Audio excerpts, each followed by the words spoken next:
Molweni Camagwini ninjani?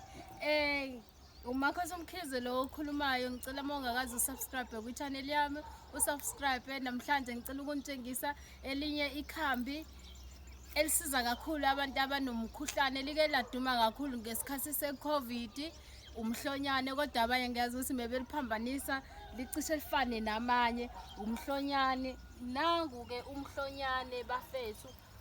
Le khambi leli lidume kakhulu ngesikhathi se-COVID, umhlonyane. Umunuka unokunuka ngazi ukuthi usaviksanyana. Uyakwazi ukuthi uhogele uma unenkinga yokucinana kwesifuba, uyakusiza. Uyakwazi futhi ukuthi nje uyagquma ukukhipha umkhuhlane kahle kahle. Udila kakhulu nje nomkhuhlane, ukucinana kwesifuba, ukucinana kwamakhala, umowuzi ukuthi amasosha akho ayantengantenga, umhlonyane lo.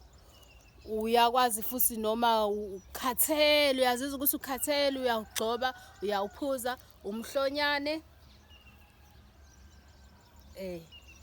Ngiyabonga Camagwini, ngicela ukuthi niqhubeke nisubscribe kwi-channel yami SANGOMA. Makhosini, ngiyabonga.